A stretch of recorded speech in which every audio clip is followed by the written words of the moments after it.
వచ్చేసరికి మీ అమ్మ ప్రభుత్వంలో 2 లక్షల రూపాయల నుంచి మొదలు పెడితే 20 కోట్ల రూపాయలకు కూడా మనము మీ వ్యాపారానికి సంబంధించిన ఐడియాతో మీరు వస్తే బ్యాంకులతో సంబంధం లేకుండా నా యువతులను నమ్మి ఆ లోన్ డైరెక్ట్గా మీకు ఇవ్వడం జరుగుతుంది.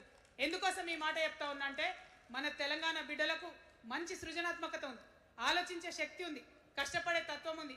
ఇవన్నీ కూడా మంచి వ్యాపారవేత్తలకు ఉండేటటువంటి లక్షణాలు. కానీ వచ్చినటువంటి ఏ ప్రభుత్వాలు కూడా మనకు చేయూతనియ్యలే.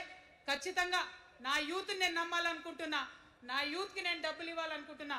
వాళ్ళ చేతిలో డబ్బులు పెట్టి వాళ్ళు ఇంకెంత సంపాదన నా తెలంగాణ రాష్ట్రానికి ఇస్తారో చూడాలని నేను అనుకుంటున్నా. యూత్ ఎంపవర్మెంట్ గ్రూప్స్ తయారు చేస్తాం. 2 lakhs to 20 crores వరకు డైరెక్ట్గా గవర్నమెంటే ఉండి మీకు లోన్స్ ఇస్తాం. మరి ఉద్యోగం చేయాలనుకునే యూత్ ఉంటే నేను ఒక శుభవార్త చెప్తా ఉన్నా. బాగా లెక్క పెట్టినాం, మీకు తెలిసి నేను ఏది స్టడీ చేయకుండా చెప్ప, ఆగమాగం మీద అసలే చెప్ప. నేను స్టడీ చేసిన దానికి ఏంటంటే ఎవరైతే ఉద్యోగం చేయాలనే యూత్ ఉంటారో వాళ్ళకి మొదటి సంవత్సరమే మన గవర్నమెంట్ వచ్చినాక 4 లక్షల ఉద్యోగాలు ఒక్కటేసారి సింగిల్ నోటిఫికేషన్తోని ఇచ్చి తీర్థం. ఇది నా మాట.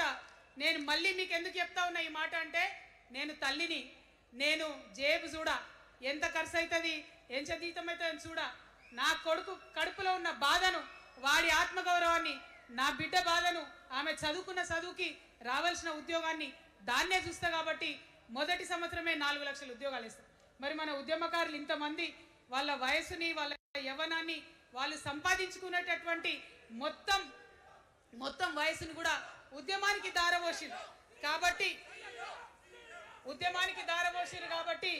నేను ఉద్యమకారుల కోసం ప్రత్యేకించి జూన్ 2, 2014 వరకు కట్ ఆఫ్ డేట్ పెట్టుకొని ఆనాటి ఉద్యమకారులకి 1 లక్ష ఉద్యోగాలు, సూపర్ న్యూమరీ జాబ్స్ క్రియేట్ చేయబోతా ఉన్నామని కూడా ఈ సందర్భంగా తెలియజేస్తున్నా.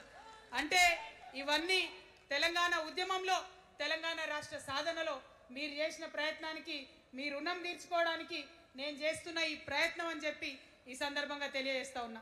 మరిగా మన పాంచజన్యంలో 5వ అంశం, ఆఖరి అంశం, అతి ముఖ్యమైనటువంటి అంశం సామాజిక న్యాయ తెలంగాణ సాధించాల్సిందే. మన ఎస్సీ మిత్రులకు, ఎస్టీ మిత్రులకు, అగ్రవర్ణాల్లో ఉన్నటువంటి పేదవారికి, బీసీలకు అందరికీ న్యాయం జరగాలి.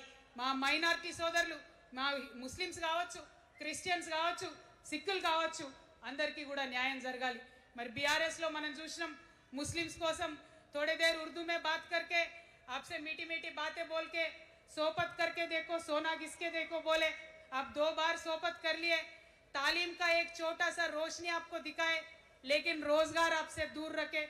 जो 12% रिजर्वेशन का बात हुआ था उसके ऊपर कुछ भी अमलावरी नहीं हुआ, और जो